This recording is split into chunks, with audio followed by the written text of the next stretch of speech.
Ryan Mills presents. How are you, brother? Very good. Thanks for having me on. Yeah, absolutely. I'm excited to talk to you today. I've been listening to the tracks you released on Spotify. I know, what do I call you? Are you a music producer, a collaborator? What title do you like to use for what you put together? I say I'm a producer for people that are trying to figure it out. I mostly call myself a publisher because that's what I really do is I put the music together and then I publish it. But producer is more for people trying to figure out like what my role is in uh, putting the music together. So publisher is definitely where I mainly go, but producer is for just people trying to understand what it is. Yeah. No, absolutely. We talked a little bit about it. So you have like you're like tapped into like the local hip hop scene and you've always been like an underground hip hop guy. What is your process of like going out and like finding stuff to put a song together? Like what does it take? Ideally, what it takes is finding somebody that I have a relationship with that I can negotiate a reasonable price for a feature.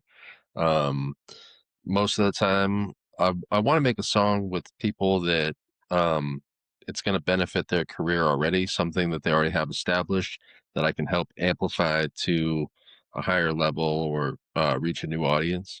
So typically, I'm looking for artists that already have an established career of some kind, not somebody that's just starting out. It's very rare that I'll find somebody that's just starting out that kind of has it together in the studio that um, isn't going to be difficult to record with. Um, those opportunities are there. I definitely wish that it was easier to get things together with people that are just kind of starting out. But realistically, like it just takes so long to get a good product together, and then there's so much competition for putting a good song out that any mishap along the way could delay that or prevent it from happening at all. So just gotta be smart about what I'm doing with my time and my money here. Yeah, and I mean that's the thing, the financial considerations. So you're putting up the money for the studio, the artist, and like bringing everything together to put it on the streaming Um, platforms.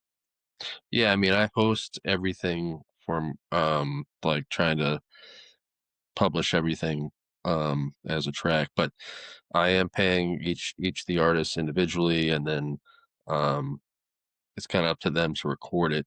A lot of people that are already established in music have their own system for recording. So other people that don't, they need me to hire an engineer to record them as well. So having somebody that already has like an established process uh, just makes everything easier and more affordable, and it proves up for a better result, honestly, too.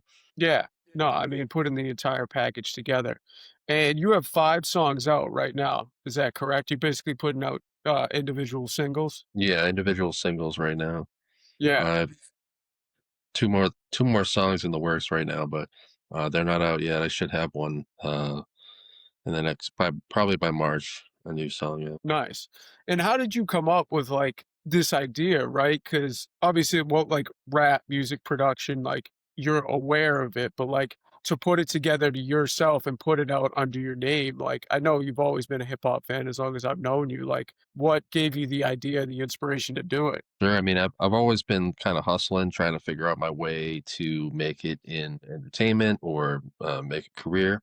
And along the way, kind of built up a network of different artists and people that I've collaborated with to do different engagement strategies or promotional things. And along that road, it was really rough in that nobody really established my name. I didn't really have anyone looking out for me. It was always about the company I was working for. Whoever was putting that deal together was really about the company. With the production of stuff, with the publishing, I wanted to put something that had my name on it. I wanted to get my name out there. I wanted to get people to recognize that Ryan Mills is where this comes from or the idea of this. And that's kind of what drove me to publishing is like I have this network.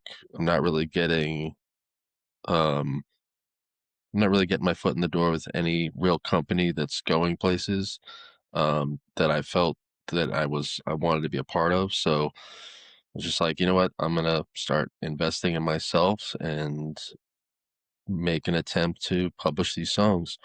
Um, so yeah, so far, I got those couple songs, and it's been a tough process, but um, done some great work and should hopefully inspire some more people in the future. But Yeah, I think that I mean, that's the thing you notice, like, it's interesting because you put out 5 songs, and normally when you, like, listen to, like, early tracks put together of people putting out music or samples, like, the quality's bad or they're not good, but, like, what you have, they're, like, real songs, real lyrics, hooks, like, good beats, so what do you think's gone into, like, being able to put out, like, quality stuff as kinda like your first foray into, like, releasing full tracks? Or was there, like, times where you put stuff together that you kinda had to scrap? no, I've committed to everything that I've done.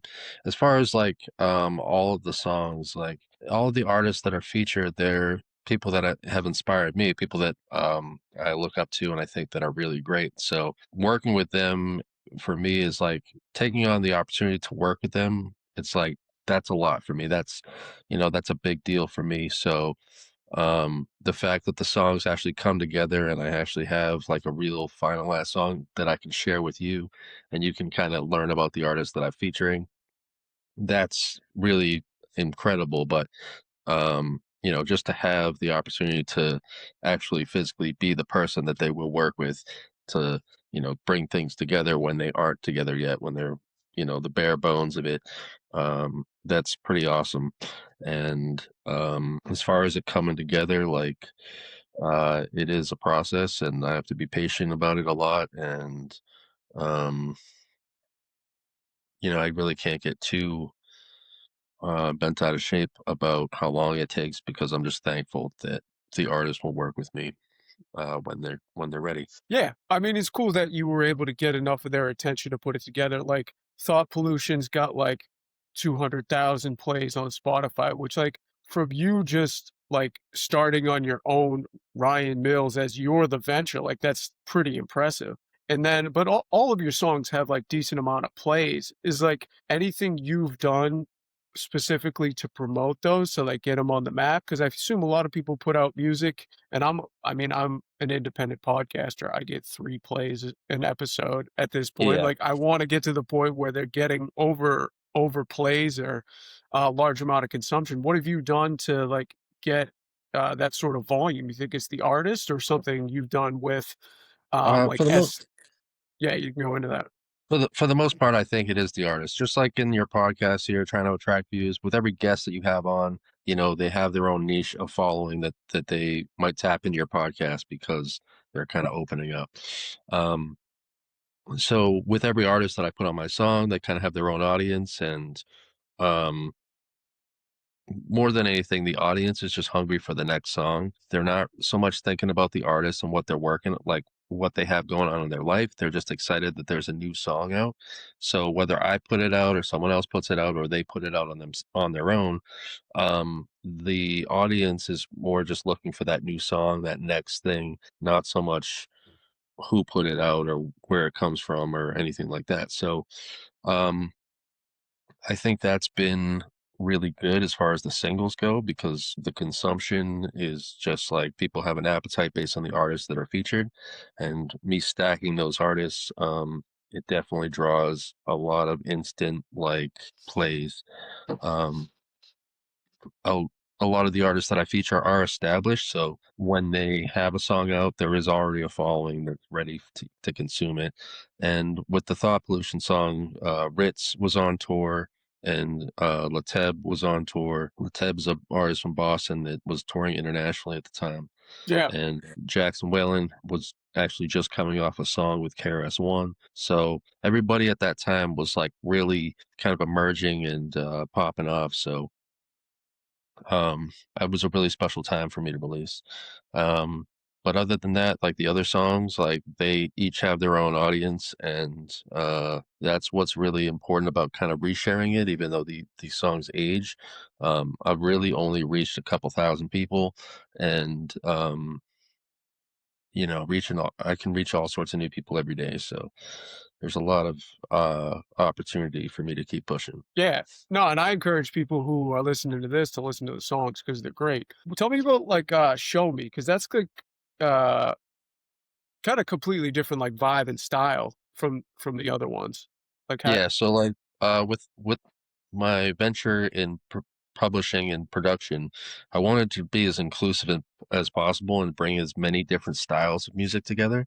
But I also want to be authentic. So with that song Show Me, it's a reggae song, and when I thought about doing a reggae song, I was like, yeah, I definitely want to do a reggae song. I got an instrumental and it was cool, but I wanted it to be authentic, so I wanted to reach out to somebody that's within reggae to like actually authenticate it to make it more official.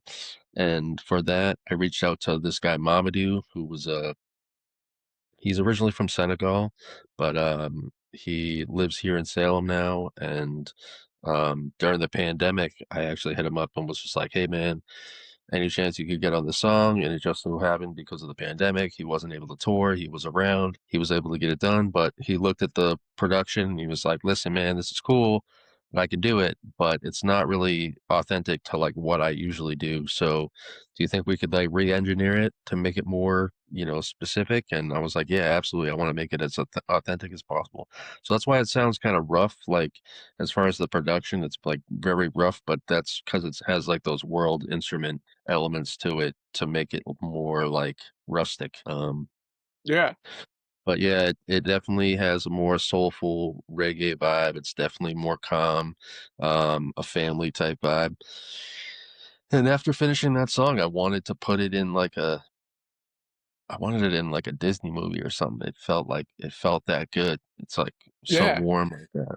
Um, or No, it's a dope I was song. trying to pitch it for the World Cup because the World Cup's coming to Boston in 2026, and these are two regional artists that are well established on the song.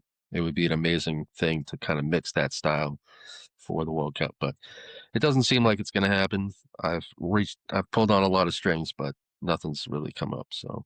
Well, all you could do is grind it, try to get the name out there and get it Yeah. to where you can get it. So what do you got cooking right now? Can you release any information on it, or is it top secret? No, I can definitely release some information on the songs I got going on. So one of the songs I got going on, the next one that's going to release is called Famished. It's something that I've been working on for about 3 years. Um, it features a um, hip hop artist from Lynn. His name's Code Nine. And then it also features Lord Goat, he's featured on the 10,000 Hours song, as well as he's in a group called Nonfiction.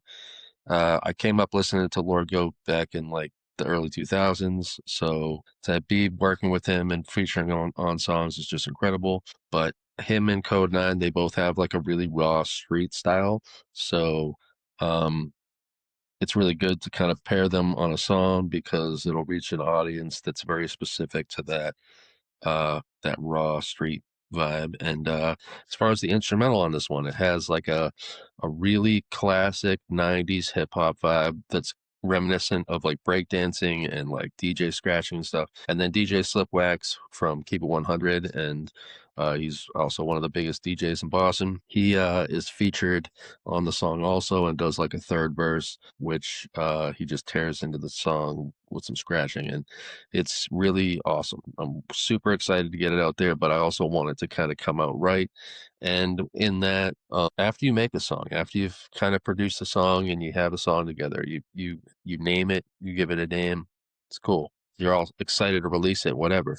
But Yeah. then everybody's coming at you like, "Hey, man, what's up with the album artwork?" And album artwork is something that always like bothers me because it's like I spent so much money to put the song together without the album artwork, and then to come down to it, they're like, "Well, I don't know if I'm going to click on it because the album artwork isn't hot." So it's like, that kind of thing just drives me crazy. But at the same time, it is important. It is a thing. You aren't in control of the audience. The audience has to choose you. So making that cover art kind of fun or enticing will benefit me. So that's something that I'm working on, is trying to get that album artwork together. Um, and then also I was thinking about doing like a music video and whatnot, but because this is like a New England anthem for hip hop, it's gonna be really cool to kind of get some visuals of the city and the North Shore and stuff like that. So um, that's the big plan for this song. And then I have another song that I don't even have a name for yet. It's just an idea. It's just a vision. I have the artist featured on it, but um, so like the song is like 90% done. I need to get it mixed, mastered, and then I actually already have the cover art for this next song. Interesting. But So going in the reverse order there. Don't in a have a reverse title, but you order, got the yeah, art. exactly. But the one after this song Famished is kind of more of like it's another hip hop song, but it's more of like the vibe is more of like a gothic type vibe, more like cemetery Halloween type stuff. It's very cryptic. On that song is this kid Lil D. He's from Coney Island. He's a young kid, but he's incredible.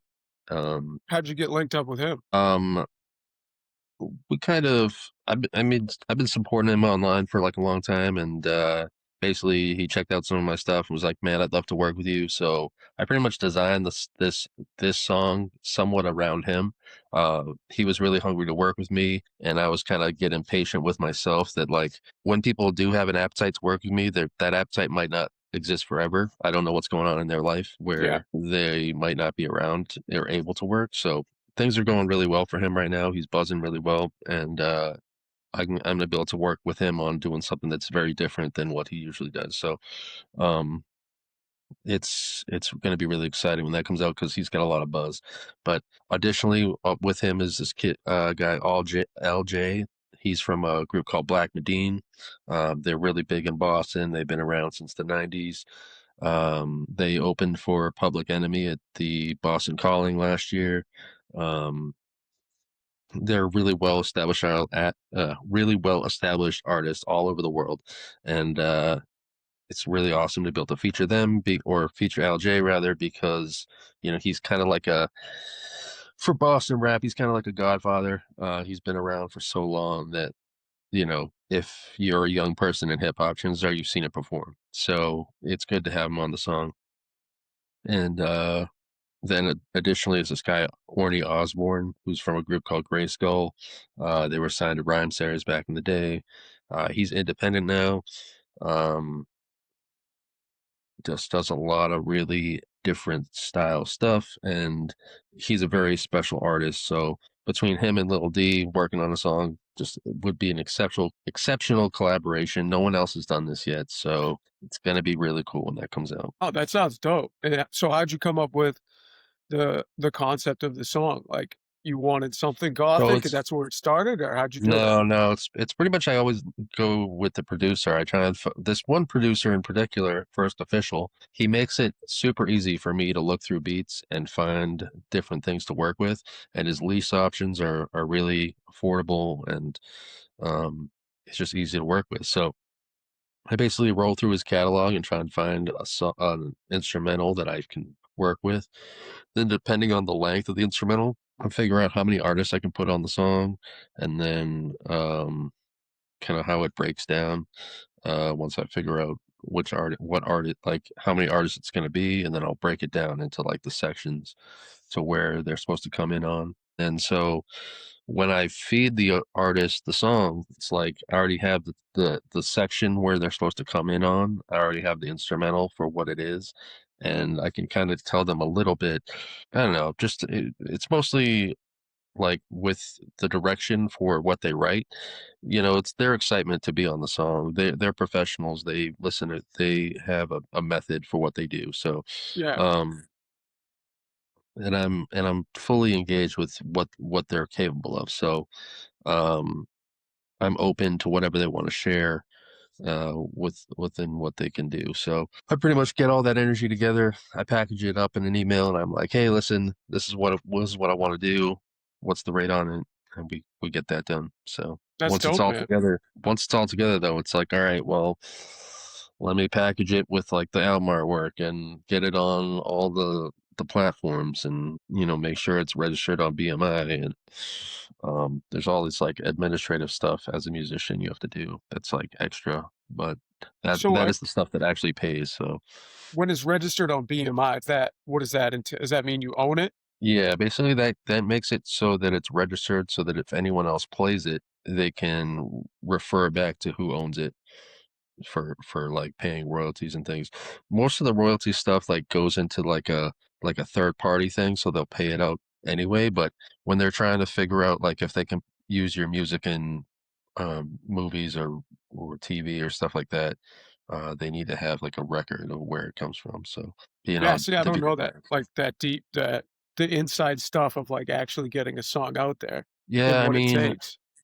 it takes it what it takes and what is there are two different things. I mean, there's definitely things you just have to do, but then there's just because you've done it and you're listed doesn't mean you're gonna get placements.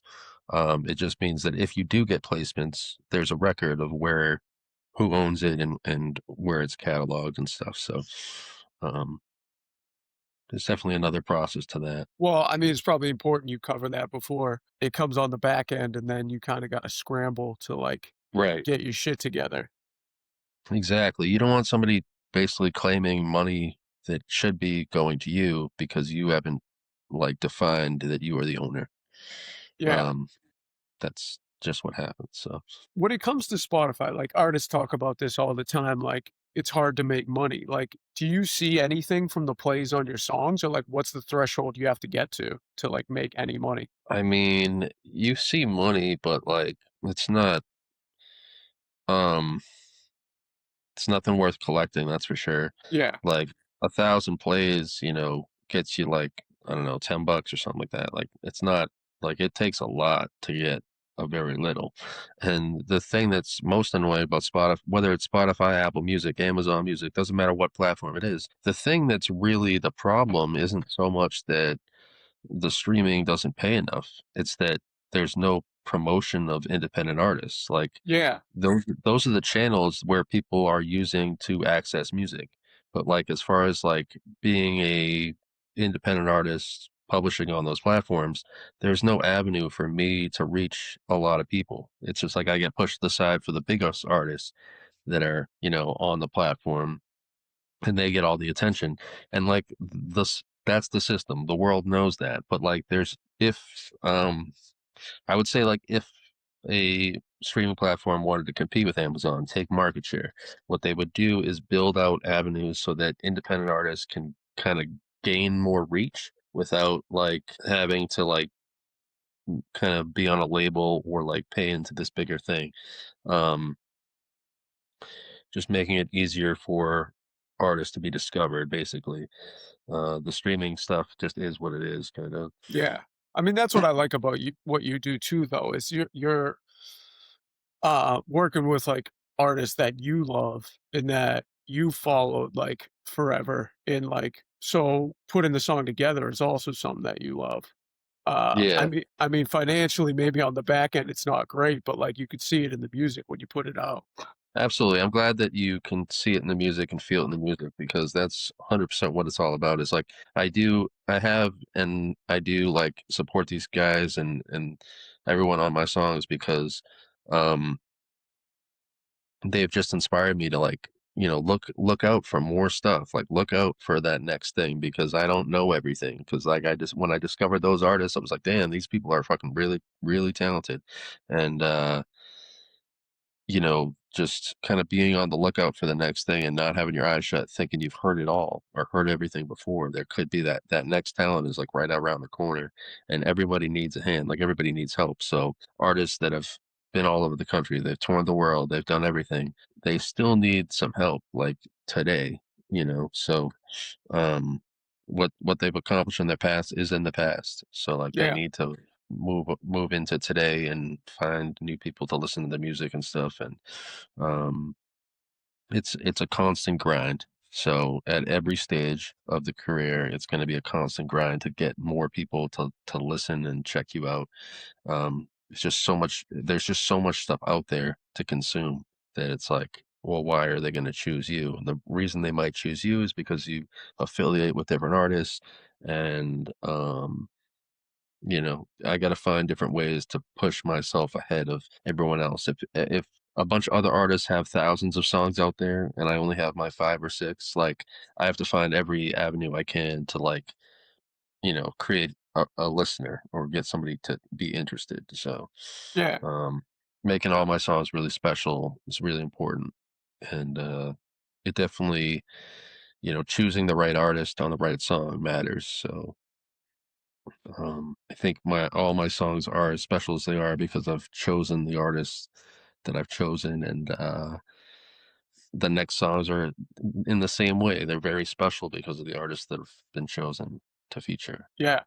If you had to give, um, the top you're always listening to, like, I talk to Joey a lot, your cousin, like, or that's Yeah. where I found out about a lot of, like, artists that I never even knew about because he loves the underground hip hop. Who's your, like, top f is your top 5, like, MCs also underground, or is there any crossover in the mainstream? Who are your top 5 all time? Do you have that off the top? All time. I mean, all time I'll go with Gift of Gab, who's from Blacklicious.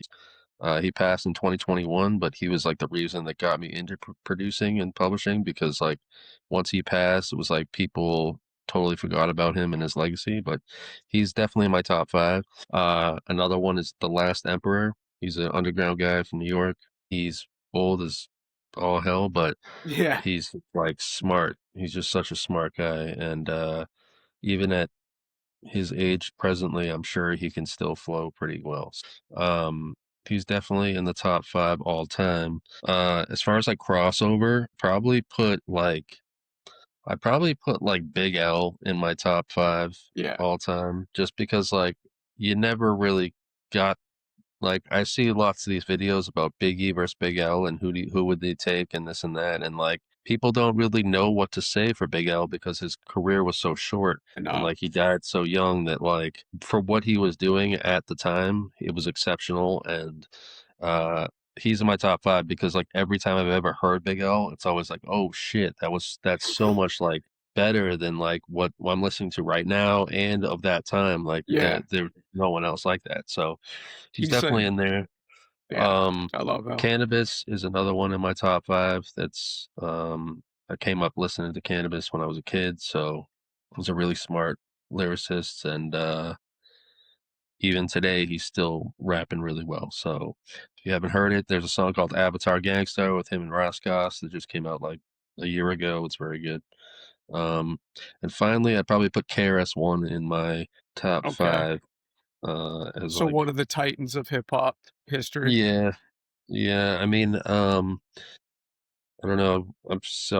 I've seen him kind of like give people like the toughest, baddest MCs like get them all shook and like they're all afraid because KRS-One's there. Yeah, So, um, no one's really gonna step to that guy. He's incredible, and he's still as powerful today as he's been for like decades. It's crazy, but yeah, it's a that's good pretty list, and much I have a few to check out on there. Last Emperor. So I yeah. don't know why, but that one spoke to me. Now there's some young guys that I've featured that are exceptional as well. Like that kid Bravo from Lynn, he's really good. If you take the time to like listen to his actual catalog, he's just like his rap style is just very different, and he's very like he's his own person. Um, Another person that I'm trying to feature on a song that I'm just kind of waiting for it because he blew up is Crime Apple, dude from New Jersey. He was featured in Billboard this year. He's put out like 4 albums. Um, all of them are exceptional. He tours the world playing his music. He's very independent, and I'll be lucky if I get that song back. But he told me earlier this year that he'd do it or that he hasn't forgotten about it. You know, he's got some connections to the people that are producing the song, Chairman Chow and Loman. So I'm hoping that it comes together. But the playlist is on my Spotify. I have playlists for all my songs on my Spotify, so you can discover all the artists that are featured on my songs. Um, and that's probably the best way to check out what I'm doing and what the vibe is. Like, just go through those playlists and, uh, discover the artists that are making up the collaborations that I do. That's dope, man. Well, I appreciate it. Ryan Mills Presents. Can they find you everywhere? Spotify, iTunes. Yeah, everywhere you're looking, Ryan Mills presents. I'm that guy. So get ready because we're turning up 2026. He's that dude. Keep an eye out. All right. I appreciate it, brother. I'll talk to you. Talk to you later. Thanks. Peace.